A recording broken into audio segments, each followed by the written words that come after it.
Professor Rafael, Pous. We're going to learn more about IoT applications in the retail sector. So Professor Pous received his PhD in electrical engineering from Berkeley, and he's now a professor in Barcelona. And he's also the co-founder and CTO of Keonn Technologies, a retail technology startup that develops application and IoT solutions for major retailers such as Macy's and Target. So with that, I will turn over to you. Well, thank you. Thank you, Kim, and thank you to the Data Science Club and to the High School of Business for having me here. Yes, I spent 4 of the best years of my life here at Corey Hall, although it didn't start all that well. My first month, I went through the '89 earthquake, so it was like a rough start, but then things ended better, ended very well. I graduated in '92, and I'm always happy to be back to my alma mater. Okay, so I'm going to be talking about the Internet of Things in retail. So we're going to talk less about the technology and more about retail. Retail is a big matchmaker between products and people. Retail stores are like the big temple where the matrimony between objects and things and people happens. Because shopping is not just an objective, rational process of procurement. Shopping is a lot more than that. We are defined as individuals by the things we wear, we eat, we read, we hang on our walls, we display in our houses. Every time we make a decision on shopping, we are making a decision of who we are and how our identity is projected to society. So it's a lot more about shopping than just satisfying needs. Okay? Shopping is a very emotional process. Actually, I would argue it's not rational, it's emotional. The first decision about shopping is usually, I gotta have it, kind of emotional decision, which later on is probably post-rationalized. We're trying to, there's this typical fight between desire and guilt, in the shopping experience. So we're talking about emotional process. And such a process, an emotional process, can lead to high satisfaction, even exhilaration when things go right. But when things go wrong, which is very often, as we will see, it can lead to big frustration. Big frustration. Online has been tremendously successful because they have been able to take out most of the frustration of the shopping process. Through this, online shopping rarely brings this other exhilarating feeling of shopping, which does happen in retail stores. Okay, so I'm here as a professor doing research in ubiquitous computing and Internet of Things, also as a co-founder of Keonn Technologies, whose mission is to develop Internet of Things solutions for the retail sector. And the vision is a retail shopping experience free of frustration. Okay, that would be our vision in the physical retail stores. So if the idea is to remove frustration out of the shopping experience, let's start looking at the process and where does all this frustration happen. But first, as a framework for thinking, let me just give you a brief introduction of one way of thinking about the Internet of Things. The Internet was tremendously successful, or has been tremendously successful, at communicating people with other people. Well, that's beyond question. And people with information systems, and information systems among themselves. That is not so visible, but it happens all the time. B2B applications information. Internet of Things changes the playing field completely because it brings a third agent and it doubles the number of possible interactions. It brings things, physical objects, into the picture. So now we can have people-object interactions, object information system interactions, and object-to-object interactions. For instance, the IoT, commonly referred as smart cities, is typically objects being sensorized, sending information to data to information systems. That's smart cities. Okay, but in retail, we're more interested in the relationship between people and objects. Okay? So this is the kind of interaction that we're going to be interested in retail the IoT technologies will be applied to detecting, following, and measuring, and improving these kind of relationships. Well, we have to look in brick and mortar, traditional retail, what are the problems and what are the opportunities, okay? The technology only makes sense in two cases. One, when it solves a big problem. Technology per se is not useful, only when it solves a big problem, or when it opens up a new opportunity. So let's look at both from the point of view of a traditional retailer that has stores open to the public and is feeling the pressure of online retail growing 2 digits, while traditional retail it's either stable or growing at single digits. Okay? They feel they have to do something if they want to survive. They have a lot going for them, but if they don't play their cards right, you know, traditional retailers are gonna suffer. First thing, so let's go through a quick tour of the shopping experience, because this is a basic fundamental hypothesis in applying IoT to retail. The focus must be on improving the customer experience. The focus should not be on increasing sales. The focus should not be on increasing margin. All that is a consequence. The focus should be on improving the customer experience. The only focus. Because if you do that, your customers will come back, your customers will be loyal, your customers will spend more. Okay? Everything else dominoes into place, right? Customer experience is the main thing. So let's do a critical look at the customer experience at the retail store, which starts bad. Because even before you enter the retail store, what's the message you're getting? We're watching you. We're watching you. That's not a positive message. They're obstructing the view. They are treating you as a suspicious person that may potentially steal something, right? So these gates may be necessary, but are really not helping out. In fact, surprisingly enough, one of the key technologies in retail right now is what they call footfall count. And this is one of the latest things. Such a basic thing as counting how many people enter the store. You can imagine how backwards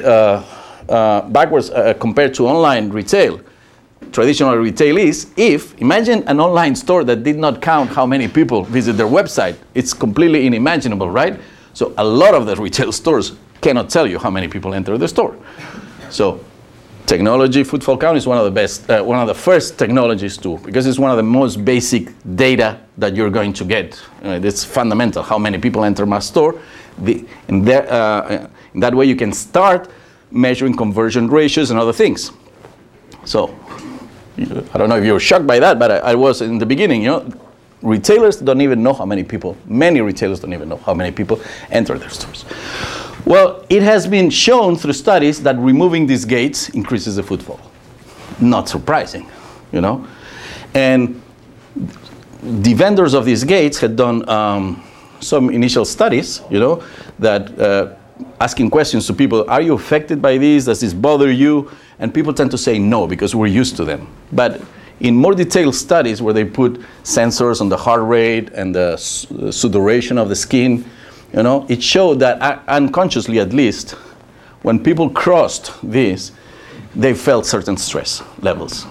May or may not be conscious. Why? Because we all have been through the situation of going out and having the alarm go off, and every time we just wonder, you know, is it going to happen? Is it going to be a hassle, you know? So it does create stress. So first, is this adding value? Not much. But the truth is that EAS, electronic article surveillance, as this technology is called, reduces theft by maybe 1 or 2%. You know, and this is huge for retail. You know, this is huge for retail. The 1-2% decrease in shrinkage, which is the euphemism for stolen items, may increase the margin of the store maybe by 10%. You know, because it's a fixed cost kind of business, right? So, second, lines. Lines kill the business in many, many, many senses. You know, you have made a decision to buy something. You see a long line, queue, often you decide to abandon. And that's tragic, you know, after all the marketing, all the product design, everything. You've made your decision, you have it in your hand, your credit card is ready. Abandoning that at that moment is tragic for the retailer and for the brands, right? But it happens. About 30% of people abandon the line if the wait is longer than 5 minutes only. And checking out is a process that adds zero value to shopping. It adds zero value to the shopper, it adds zero value to the retailer, right? But it's there because everybody it's always been like this, right? So what was one of the great accomplishments of Amazon? The one-click shopping, right? Now Amazon is actually doing no-click shopping, right? My friend here, where I'm staying in Los Altos, he says, you know, dog food just appears in his house. Makes sense, right? Because the dog is very constant in what the food they eat, so Amazon knows this is not one-click shopping, this is no-click shopping. You know, how convenient, how frictionless is that, right? Well, this also, in that guilt versus desire fight, that doesn't stop until you've paid. And if you can return it, even before, you know, but until you pay, you feel you have the opportunity to abandon. And if the line is long, a lot of people think, you know what, I'm not going to buy that. You know, guilt wins, desire, and you abandon. So it's just an opportunity for customers to abandon their sales. Okay. Also, finding things. This is where the comparison between brick and mortar and online is really dramatic. Finding things in online commerce is so easy. Finding things in a brick and mortar store, it's complicated. Sometimes retailers make it complicated for you because they want you to wander around, you know, and that adds frustration. If you're just browsing, it's fine. But if you want something, you want to get in, buy it, and get out, not finding something, it's a source of frustration, right?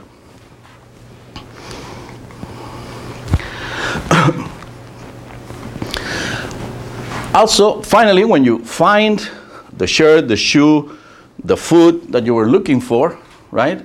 Not finding the size, not finding the color, not finding the flavor that you wanted, it's a huge source of frustration. It's even worse, you know, because your expectations rise. Okay, I have it. It's almost there. You know, you can touch it, you know, and then you realize that your size is not there. You know, it's a big, you know, frustration. Go from I almost had it to I cannot. That doesn't happen online because online does not experience stockouts. Because if they don't have it, they just don't show it, period, you know. And most of the, since it's out of distribution centers, most of the time stocks are fully available. Stockouts can cause sale losses from 2 to 4%. That's a lot. That's worse than shrinkage. Okay, 2 to 4% means reduction in margin 10 to 20%. And the bottom line is greatly affected by that. Okay, but this, which used to be a big problem, it's a critical problem when retailers start fighting online competition through the strategy called Omni-channel. Omni-channel means the retailer not only sells directly through the store, but also through their online site. And they do things like buy online, pick up at the store, or buy online and fulfill the order at the local store, so it's the immediate delivery or fast delivery. They cannot do that unless they have very accurate control of their stocks, because they cannot sell and close an online order with you if they don't know that the product is there, because that's going to create like a very complicated and expensive process later on, and a big frustration, right? Because our expectation is if we order online, we get it, right? So it's very important to have, if not daily, at least mostly weekly inventories in the store. Very detailed. Down to the size, down to the color, what's called the SKU. Okay. Well, one of the parts in which online has a big advantage, one of the processes in which traditional retail has a big advantage with respect to online is being able to feel the product, to try it on, you know.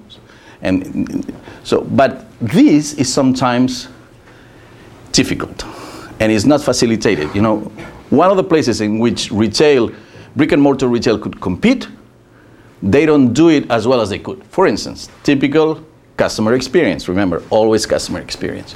You go into the fitting room with a pair of pants, you try them on, they don't fit, you know? So you undress, you have dressed, now they don't fit, now what do? You have to take out the pants, put your own pants again, go hunt for the other size, come back. We abandon most of the time, right? Why? Why couldn't we have a system in which, you know, if it's the wrong size, we could order a new one? Or can technology, can Internet of Things technology facilitate that process, make it less frustrating?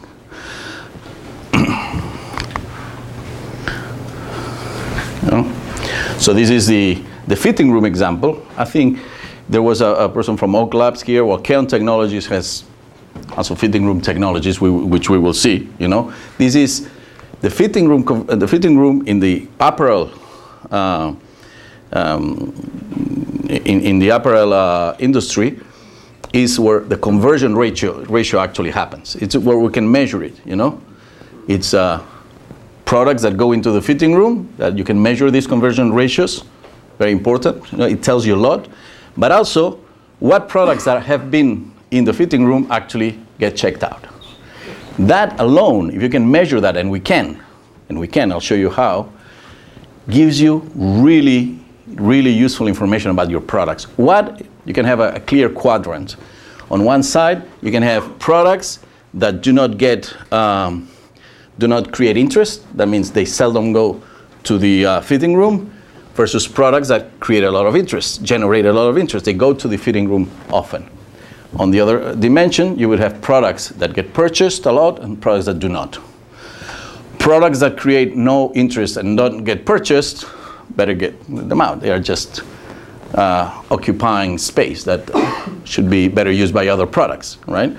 Products, on the other hand, you know, that create a lot of interest and get purchased a lot, well, those are the ones that should be promoted. But products that get tried on a lot, but they don't get purchased, that tells you a lot, right? Maybe they don't fit right, they look good, but they don't fit right. Maybe the price, well, you should investigate that. And out of that information, you can really get something interesting out, okay? But with IoT technologies, you can actually measure this for each individual item.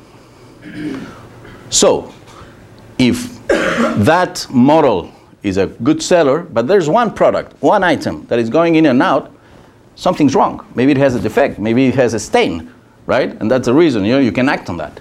It's a product that you think you have on sale, but never sells, because, so that's information you can get. See how we're starting to get information here from, well, and as we said, the lines. You know, Q theory is a very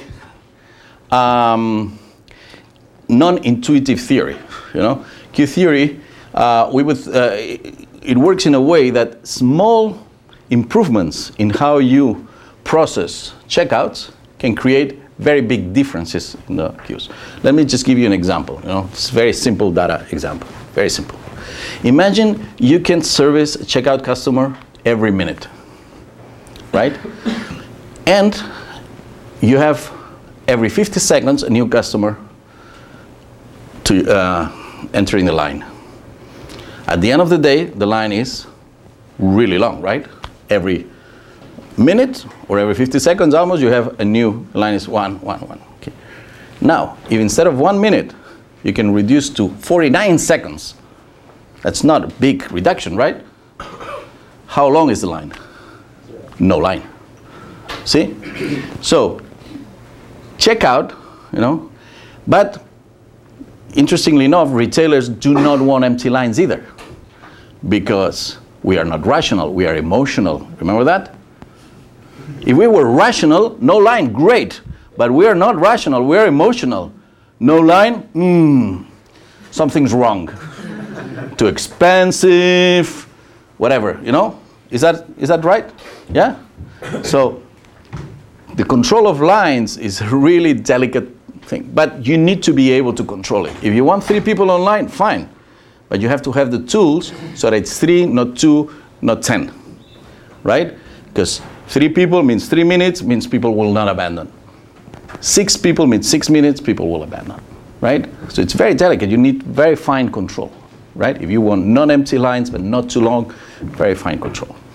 And right now, the checkout process is really, think about it, it's really non-efficient. Yeah? Read barcode, remove the alarm when there's an alarm, read the, and with IoT, we can make this checkout process so much faster. Well, how about opportunities? We saw the problems, the things we can solve. Okay, we stated the problem that we will try to solve with Internet of Things. But there are also opportunities. They are not really problems. And the opportunities are easy to find if we look at the competition. What is online doing well that we are not doing? And there are many things, many things. Good control of stocks, good information. But one of the things they are doing well that we could single out is recommendations. 70% of Amazon homepage is devoted to product recommendations. Maybe not the top real estate of the screen, but big part of the screen. A big part.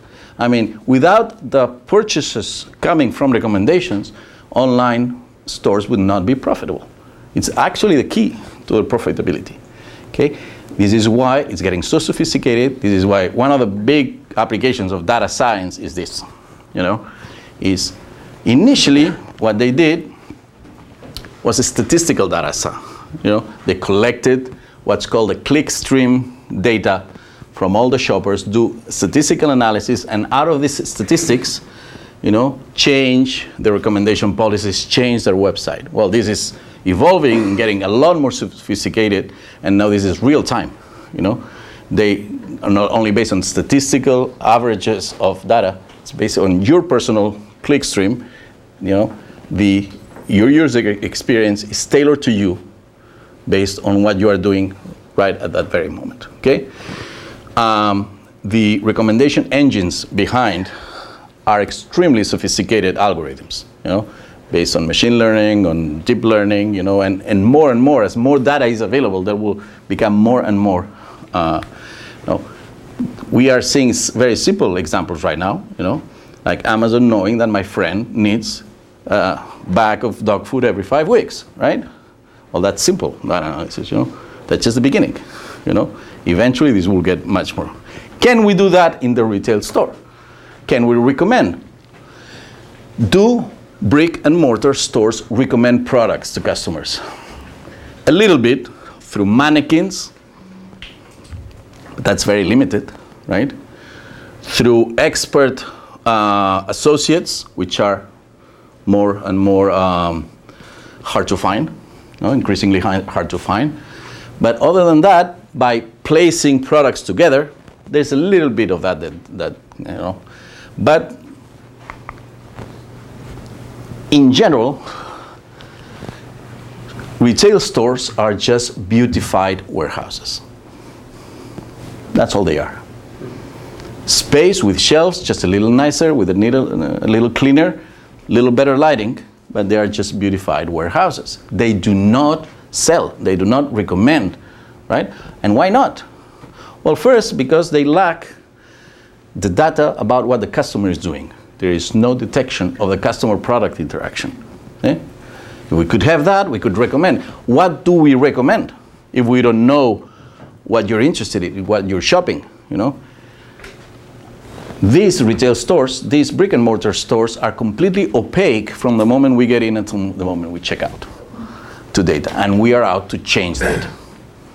We are out to change that. So, how are we going to change that? First, we will see like a global model, and then we will go to real examples that are happening today. Okay? Well, a retail store is, as we said in the beginning of the talk, the temple, the place, the space in which products and shoppers get together. It's this matrimony, this wedlock happens here in these physical spaces, right? Then e-commerce is basically the same thing, but in virtual space. For a long time, they were completely independent. More and more, they are merging to the concept of omni-channel. The traditional stores are all having virtual spaces, which were initially isolated, but now they are increasingly linked to their physical experience. But we know that Amazon is starting to fight the battle here too, right? They're opening stores because there's a lot of value, right? So it's going to be a big battle here, right? But the evolution of commerce is going to be in the merging, in the convergence of these two models of retail. This is a world of atoms, of physical products. This is a world of data and bits. Can we bring the data to the physical space? Yes, we can. We can do that. We have screens, we have many ways. We have virtual reality, we have augmented reality. We're going to have technologies there. Can we bring the atoms to the online? Not really. Until they have texture screens, until they have scent speakers, instead of you can smell things, instead of hear sounds, or you can feel textures in your screen. We can't. We don't have the technology. Maybe we will, but for now we don't. So here we recognize a potential advantage of brick and mortar retail in front of online. We can bring their world to ours. They cannot bring ours to theirs. No? If we frame this discussion as a war, as a confrontation, you know, in which we are retail, traditional retail, and we're trying to defend ourselves against the threat of online retail, right? This is a major strategic advantage we have. We can bring this world to us. In fact, it's much more common for traditional retailers to have online stores than the opposite, right? There's a reason for that. Well, the technology will evolve in the way of providing a platform that, through the contribution of many inputs, will create a common experience between virtual and physical world.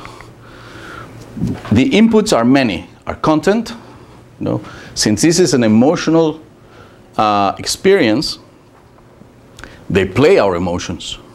You're probably aware of that. They play our emotions with music, with light, with textures, and the most effective one with smell, with sense. I don't know if you're aware of that, how much money they spend in tuning the way their stores smell. It's so effective and so under our emotional radar that it should probably be illegal. You know, the way they play our emotions through smell. It's really scary. You know, it's really scary. But they do, you know. But RFID, I'm assuming you're familiar with RFID technology. RFID is a way of putting a unique license plate number to every product that can be detected, whose presence and location can be detected remotely. Augmented reality, NFC for tracking people, beacons for tracking people, the logistics information of the ERP, all these are. And more we will see experiences, again, customer experiences, that are enhanced by a mix of these different inputs. Okay? Right now, the beginning we will see experiences that, for instance, having an accurate stock in my store uses a single input or RFID systems, right? Tracking people in the store uses maybe cameras, maybe NFC, maybe Wi-Fi sniffing, no, a single technology. But if we mix one or the other, you know, we can track what people bring what products where, you know. More and more combination of these technologies, of these inputs, will have richer business cases. For instance, you've probably heard of Amazon Go, you know, is the no checkout store. We just grab things and leave, right? This is done through a combination of many technologies. Amazon, as far as we know, does not use RFID, but you could use RFID for that. If you can track people, if you can track objects, why do you need to check out, right? People just grab their objects and leave. That's a much better customer experience, isn't it, if we can do it, right? Well, that's a That's a frontier. We're not there yet, but that's where we're heading. Right now, we're in simpler use cases. But we predict that this combination of these inputs will create different outputs and different experiences, that will be more and more sophisticated. Go ahead. So in terms of identifying the individual customer and then matching that individual identifier with the behavior and the objects, some retailers rely on apps because then they can get the individual signature. Yeah. Absent an app, how are companies doing that? Are they working with Facebook, for instance, or Google to get individual customer? That's one of the possibilities. Without the app? The technology to track products is clear. It's a consensus, is RFID. The technology to track people, jury's still out. Apps and working with geolocation and Google and Facebook. Beacons is another one. There's huge privacy issues in here. It makes a big difference whether you're tracking a customer that is actively has given you consent, or you're tracking people anonymously that have not given you consent. So it's still unclear.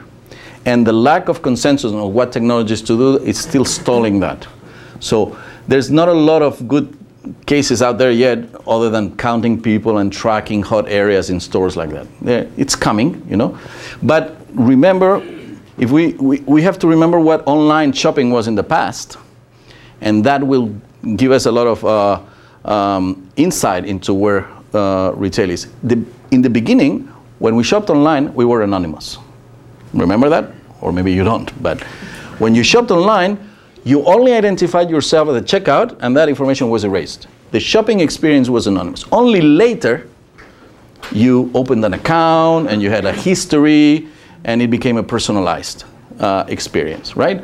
So in the beginning, right now, we are finding a lot of use cases in IoT in retail that are still anonymous. They are tracking what you're doing, but we don't know who the person is. Later, we will follow. We are following the online maybe 5 to 10 years behind, and that gap is probably close. Right now, tracking people is still not very common, mainly because there's not a big consensus on what is the best way to do that. Because if I'm tracking your phone anonymously, and I have your signature through the beacon, and then you come to the register and you actually purchase things. Exactly. And then I have your credit card data. Then I can basically have a digital record of you, so the next time exactly. I go to the store, I know correct. who you are. Correct. You can do that, but in order to do that, you have to have consent. The best way to do that is you activate an app. If I'm trying to do that without your consent, that I have to sniff your Wi-Fi, but then this is becoming more difficult because they change the MAC address, so it's hard to do that.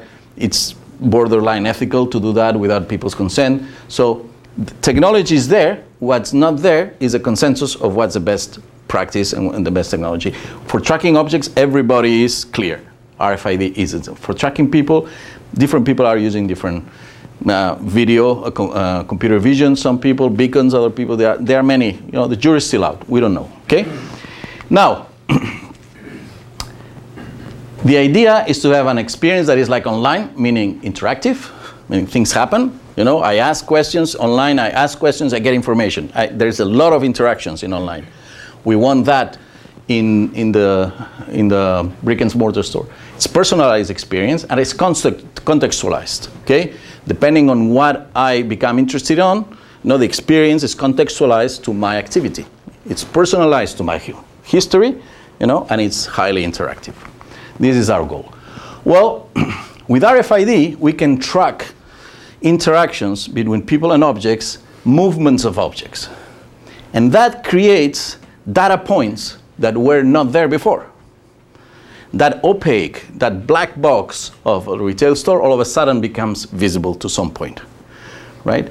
If I can detect a customer holding a book in their hand and examining it, putting it back or taking it to the checkout, I'm creating a data point comparable to a click in online.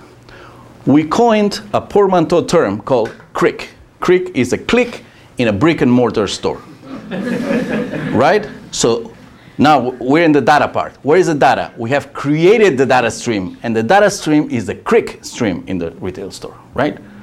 That opens a whole new world. Now we can copy all the things they've been doing in online. Now all of a sudden we have data to apply it to, right?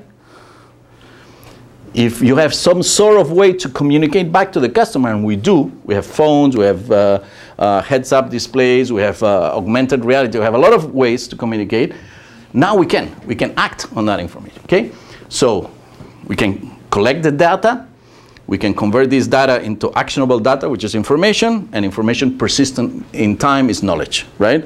On the top of the IKW pyramid is wisdom.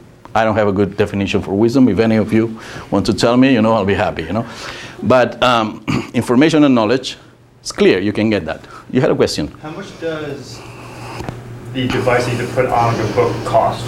And what is that? Well, the RFID tag, it's cost depending on volumes. If you want to buy 1 billion, it's one price. If you want to buy 100,000, it's a different price. But let's say 5 to 10 dollar cents. The discussion about cost of tags is closed. There is nobody is saying they are not applying RFID because of the cost of the tax, because it has been proven many times over that the ROI is there. It's a question of change management, it's a question of organization, there are other reasons, but not the cost of the tag. By the way, it used to be the privacy of RFID used to be an issue that's a closed discussion too. Nobody is bringing that up anymore. Okay, so you can click, a shelf can be like a screen. You can click. The first application of that are for those who depend on this. For instance, we have found out that by making spaces clickable, we can help people with handicaps, right? Let me briefly show you a video. Technology, very often, when it's not mature, it's first adopted by people who really have no alternative, right? You know that texting was invented for the deaf, right? Well, is it used only by the deaf? No, right? But it was invented for them, and they adopted it because they couldn't make phone calls, right? So they had no alternative, so they adopted texting very quickly, even when it was clumsy and difficult, Right now, products that are out from arm's length, through a combination of virtual augmented reality and RFID, this shelf has antennas behind, and it knows what products it has and where they are. And when there is an interaction, it can detect it, right? So somebody from a wheelchair can browse the physical and can click. This is like a first clumsy way of doing cricks, okay? But maybe a customer without a handicap would not be willing to go through the hassle of doing this, but a person with no alternative, and I am in the city of the world, that is probably more accessible to people with handicaps, right? Berkeley, really proud. When I was here, I was really proud of that. Yeah. Still, you ask people on wheelchairs, they cannot go shopping by themselves. It's shocking. They can do almost everything. They can ride buses, they can ride trains, they can do everything, but they cannot go shopping by themselves because they cannot reach products on the shelves. Okay, in the interest of time, I'm going to... So, now let's go. We stated the problem, the opportunity. How do we go about that? Well, RFID and IoT meaning if you put an RFID tag on every product, this product is connected, so we are in a clear IoT. IoT is also driverless cars, but that's the Internet of Things of simple objects is what we find in retail. So what things can we do? We can do a lot of things, from inventory to recommendations to reducing queues. First is you need to encode every product. That's not as simple, It all starts, you have to assign, this license plate number to every product. Right now, items don't have a license. All they have is an SKU code, stock keeping unit code, which designates all products that are the same type, okay? But individual products with SKUs don't have an identity, so you cannot track their life cycle, right? So the first is to give them, so we have coding stations that can be done directly like that, through printers. There are many solutions. This is not the most interesting part, but you should know, that the encoding or commissioning part is key. This more and more will happen at the factories. More and more in pilots or early deployments is done at the store, but more and more we find the products come from the manufacturer already commissioned with their RFID unique license plate number. Yeah? The inventory part is probably now the killer app of IoT in retail, because retailers want to compete with online and source at the stores. You know, they know we don't need the distribution center. We have the stores. The stores have everything, and the products are close to the customers. So if I can source at the store, I can compete. But they need very accurate inventory, and it's incredible how inventory, which used to be an accounting process, you know, was very bad, as bad as 20% divergent from reality. If you want to source online, you need less than 1% error. So let me show you a couple of interesting, you can do hand scanning, but let me show you a robot.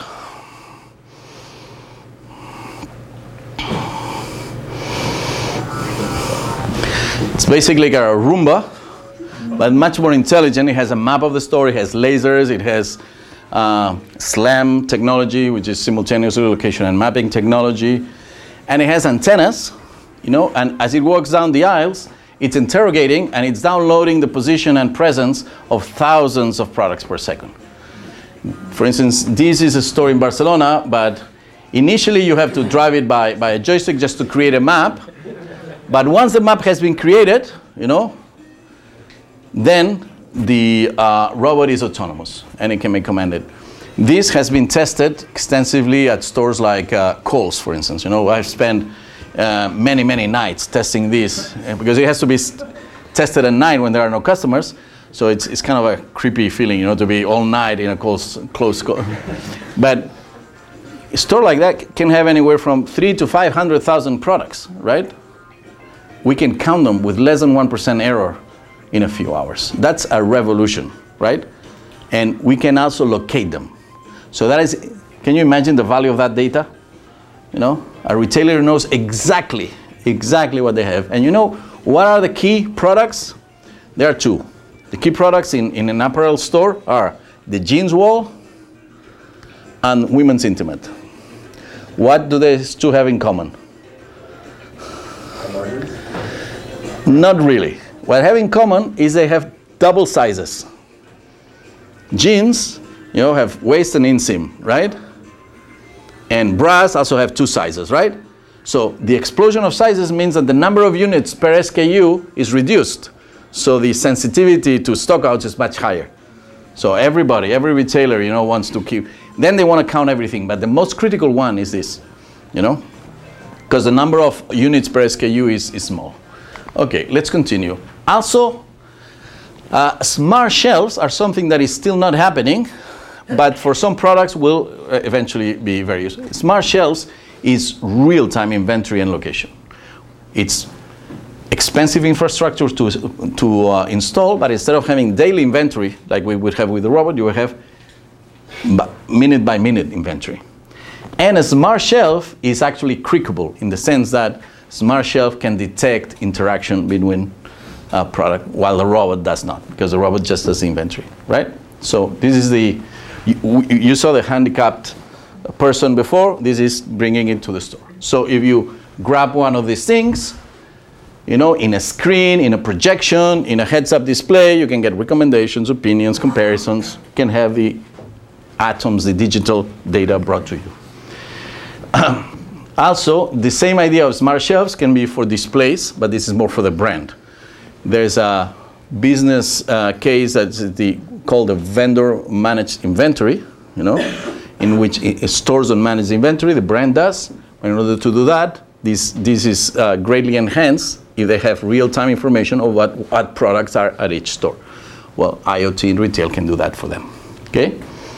Instead of, what do they know now? They send people to count and replenish, right? Without any a priori information. With this, they would know real-time what's there and send people only when necessary, with the a priori information of what's needed. Well, and then all the opinions, recommendations, social media access. We can do that easily if we can detect that a product is being interacted with or brought into the fitting room by a simple screen. Eventually we'll have more sophisticated methods. But a simple screen,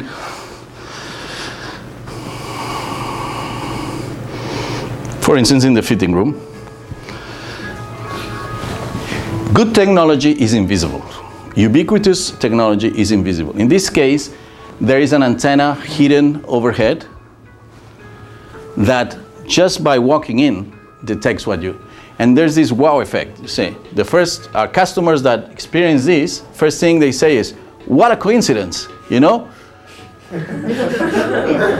Yeah, the digital signage screen is showing exactly what I have. No, they think it's a coincidence. That's good. That's good. That means good technology, you know? If good technology is perceived as magic, you know that, right? So now this screen, you can have everything you like. Could be from very sophisticated cases of asking for recommendations on this or that, just showing some retailers will prefer just to show pretty pictures of that. Like have the most basic use case for this is what's called the virtual mannequin, right? You can have like a virtual mannequin that can be also video, right? So all the products in your store can have a virtual mannequin, can have recommendations, can have opinions of other people. So our high expectations of the online are met in the fitting room. Instead of a fitting room and apparel, it could be technical information about sports apparel or equipment, about DIY technical tools, right? More and more we are demanding of information. Now we can provide it, and having to look through a catalog, that's too complicated. People won't do that. But if you provide the information without doing anything, just by walking in front of a screen, okay, then people accept that. Well, then the payment, the good thing about payment is that RFID can be used can be used as a security technology, you know, to set alarms. So with RFID, you're doing two things. You're reading the barcode and removing the alarm in just one swipe. Here you can see like this is like a special outlet store with a lot of people. So controlling the lines here was critical, you know. Basically, the number of sales you could do here was limited. The critical path was the number of people you could service at the checkout. With this, we reduced to about half the time. So the money was just rolling in, you know, and customers were satisfied, you know, because they get a good deal, great deal, and they don't have to wait through a long line, okay? Why do you have to do it individually? Can you basically... Well, it's a very good question. RFID would allow you to detect a whole pile of product at the same time. Here we are facing something very important in technology called change management. Associates are using to one-by-one scanning. Although the technology allows for multiple scans, it's better to slowly introduce the technology. Both the associate and the customer expect one-by-one. So it's better first to get them used to RFID by serializing the reading. Once they have adopted that, then eventually they will adopt the other. If you try to go 2 steps, you know, you face change management issues and rejection. It's very important, very important. We tend to underestimate the importance of change management. Well, okay? you also probably don't need the associate, really. Yeah. And you don't need the associate. Well, I couldn't agree more. In fact, I'm going to make a prediction. I think checkout is going to disappear in 5 to 10 years from stores because it does not add any value. And there's technology readily available to, so the question is, will checkouts disappear before drivers or after, you know? That's same time frame. Probably before, okay? There will be no checkout. The likes of Amazon Go will go everywhere.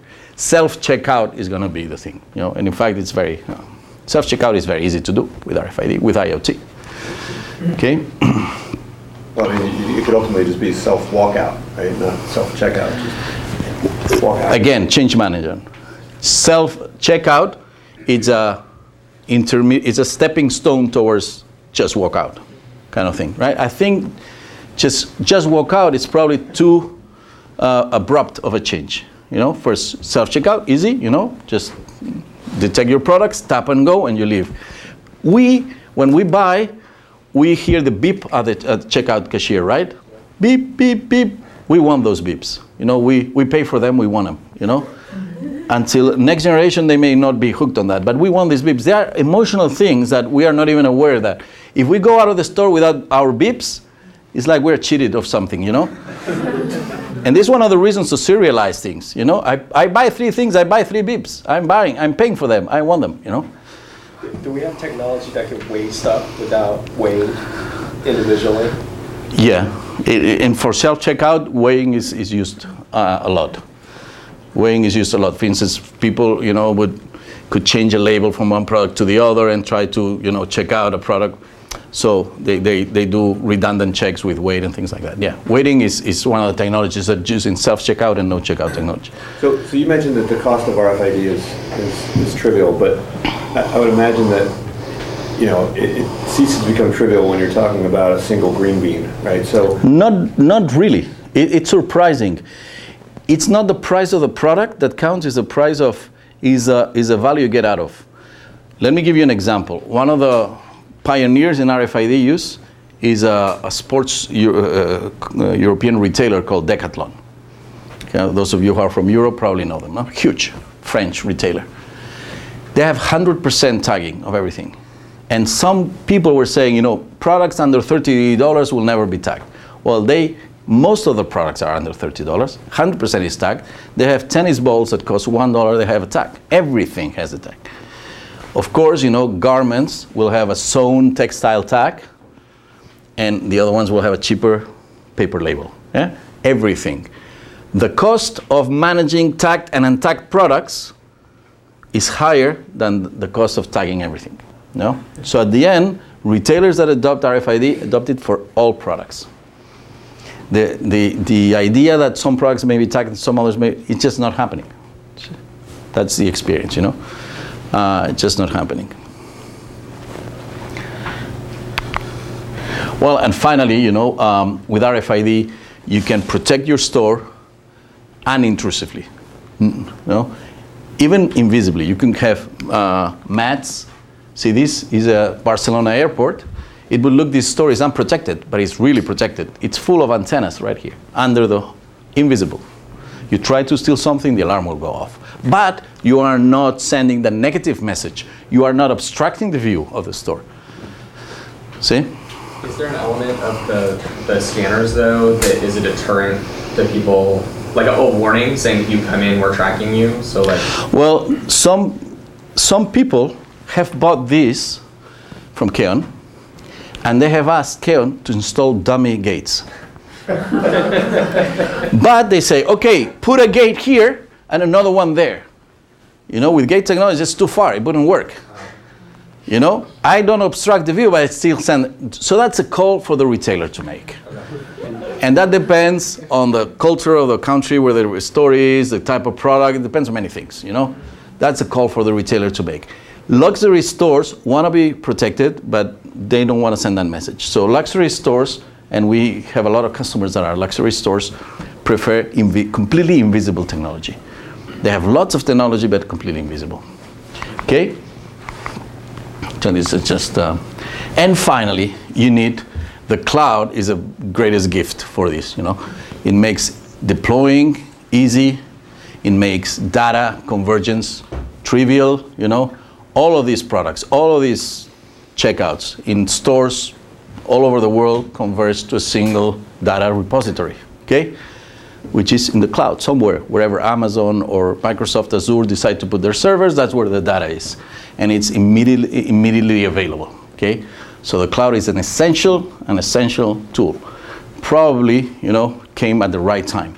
Well, the cloud was invented a long time ago, you know, but people were reluctant to use it. Privacy issues, but now the advantages are so many that the adoption is great. So now improving the customer experience is just part of it, you know, no stockouts, no lines, information in the fitting room, technical. We have improved significantly the consumer experience. There's a lot more we could do, but also we have generated tons of data to be analyzed. And this is just starting, you know. This is just starting, you know. because retailers are really not used to analyzing a lot of data. Business intelligence, a lot of people talk about it. When you go to the details, there are not that many really meaningful products of business intelligence in retail, okay? So more and more retailers are going to realize that the retail business, even brick and mortar retail, is really a data business. And I think this is an important takeaway for you. Retail is a data business. You say, well, no, it's a material business. Anybody can rent a space and throw products in a shelf. Anybody can do that. You don't have to be very good to do that. But unless you manage the data, you will not be successful in a more and more competitive. So retail, physical retail, traditional retail is a data business, and it will be more of a data business. And either and you talk to the most successful retailers, such as the Inditex group, owner of brands such as Zara, and they recognize they are successful because they manage the data well. And they dedicate immense resources to managing the data. So against intuition, physical retail is about data. But we had very little of that. Now we will have a lot more, right? So all the decision support systems, but if we look at the evolution of online retail, we will, physical retail, traditional retail will follow the same. We'll start with the statistical analysis of what's going on, heat maps, for instance, something they are doing now, to statistical analysis, to more frequent statistical analysis. Let me give you an example, very interesting example. Inditex is really interested, them and other retailers, in what they call money mapping. Money mapping means they want to know at the end of the day where in the stores the profit has been generated. See? Simple question, right? Do they know that? No retailer knows that yet. It's incredible, right? Online retailers know exactly by the pixel where the profit was generated. They control their screen real estate exactly. They know exactly. Well, retailers don't know. Now they want money mapping. Money mapping is projecting the checkout data on the layout of the store. Crucial, right? Crucial. If there is a part of the store that's not generating profits, do something. Change that. You're paying big bucks for those square feet, right? Do something, or you will be wiped out by your competition because they are going to do it. Well, IoT technology allows us to do that. If we can locate and track the location and inventory of products, when we check out a product, the robot tells us where the product was, right? So we can map the margin of that sale to that, and we can create a money map, which could in fact be real time, right? And it could send, and that is actionable information. What action? Okay, this is a hot spot, put the high margin products there. This is a weak spot, change it. Change it, do something, but it's not generating margin, okay? So online has been doing that all the time, yeah? We will not be able for a while to personalize the store to every customer, as online retailers do, They change the page for you, right? Well, there are no examples yet of shelves moving around, to personalize your experience, but we can change the light of the fitting room. We can do things. We can do things to personalize, okay? If we have the data on the context, okay? So how is this done? Well, there's a lot of building blocks, retail, RFID, antennas, and electronics, and we have the systems that you've seen. And then you have what's called the edgeware. That's a software that controls at the low level this, and you have the cloud systems, and then you have personalization, you have many. So this is a multi-layer service structure. Okay? So retail is fighting a big war only by recognizing two things. That traditional retail is fighting a big war against online retail. You have to recognize two things. First, physical retail is a data business. Second, you have to concentrate on the consumer experience and try to remove all the frustration of that experience. Only that way, physical retail will be a successful business. Okay? Internet of Things technology is one of the best tools in order to do that, in the sense that it can create something similar to the clickstream of online retail, which we have coined crick stream, okay? And that is a huge amount of data, but then we need to be ready to process that data, turn it into actionable information, and create knowledge that we can apply time over time. So this is the end of my talk. Thank you very much for your attention. I don't know if we have time for, I think you have class at 2, so we may have. We have a few minutes if you have questions. If you have any questions. If you have more food. Any specific applications to the food and agriculture industry? I know that, like, I think it's the Netherlands, they have a sensor on every cow, and they could then figure out when cows are pregnant because they would just walk. IoT in agriculture is one of the oldest applications. But I came here to talk about retail, so let me give you a retail example. One of the greatest applications of IoT in retail is fresh product control. There are 2 things: expiration dates. You want to keep expired products out of the refrigerators, and you want to reduce waste. By controlling with RFID technology fresh meat products in retail chains, waste has been reduced by 60%. So not only the consumers that can enjoy better prices, the retailer better profits, but also the planet, benefits from that, because it's incredible how much, it has to be destroyed, it cannot be sold, right? And it's just because they have no control. With RFID, it's so easy, just have antennas in the refrigerators or a handheld scanner. It tells you exactly what products are going to expire in 1 day, in 24 hours, in 48 hours.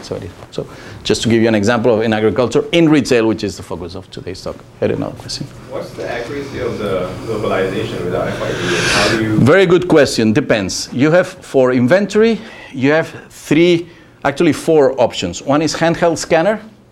Well, handheld scanner used to give you no location, but we have been able at Keonn to patent a technology that links indoor location based on ultrasounds or lights. There are different ways, and RFID to give accuracy down to 1 foot.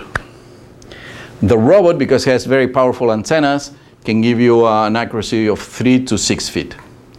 Smart shelves can give you an accuracy of under 1 foot.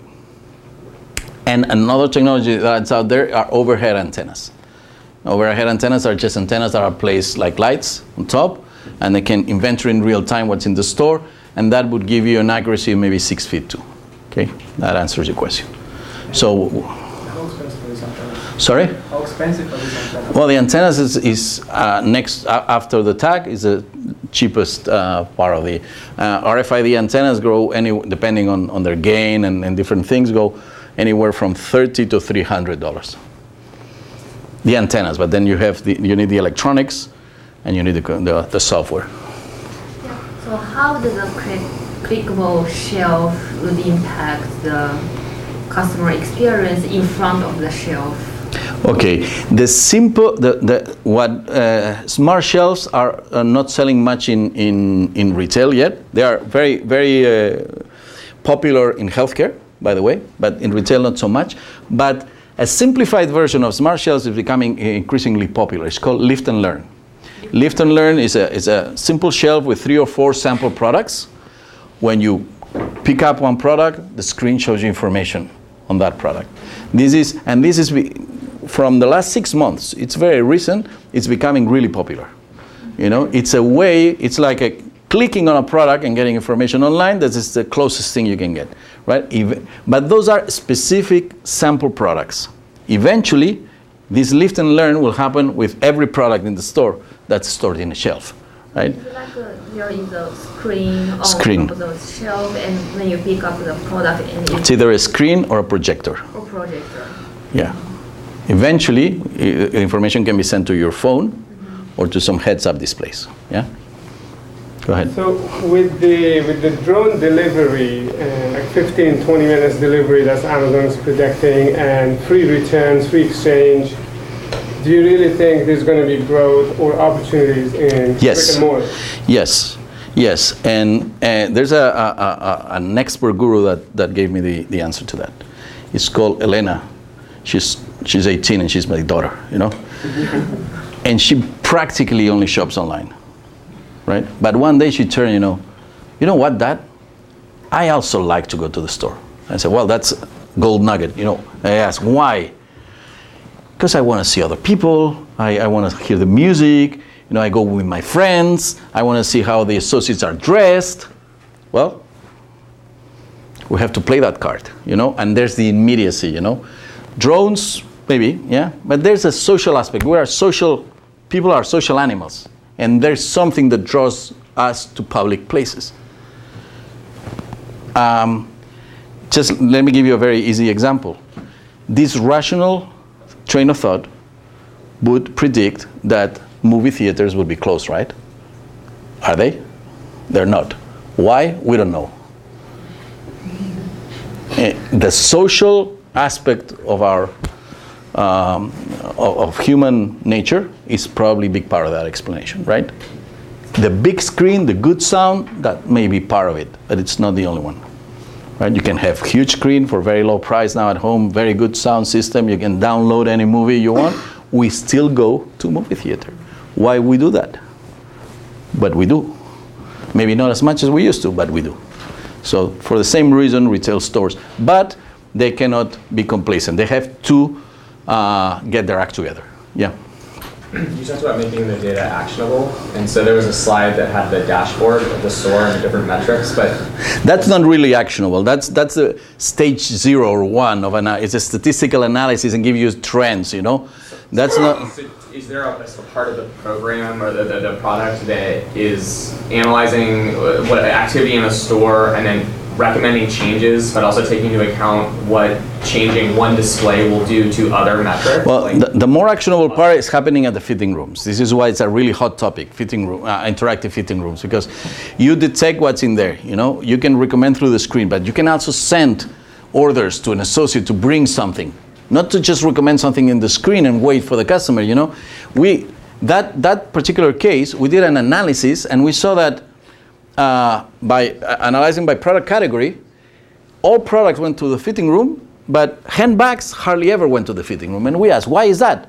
I don't know. They didn't have an answer for that. But the data analysis, a very simple level 0 data analysis, just a category analysis, which is the most basic thing you can do, show that. You know, I don't know. Says, why don't you try to bring a matching bag proactively to the fitting room? They tripled sales of handbags in 24 hours. They had never thought of that, you know. So this is just the most simple data analysis you can do, right? Just be proactive, bring something, you know. Don't wait. But what bag to bring? Do you rely on the taste and experience of the associate? No, you rely on technology.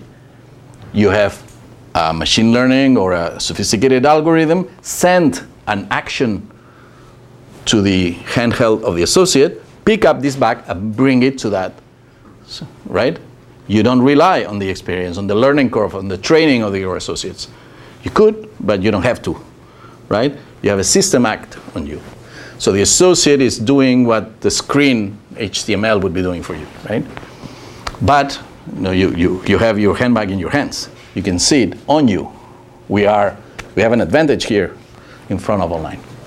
Maybe we could have one more question, that way we can wrap it up because we are recording everything. Well, thank you so much for your attention. It was a pleasure talking to you.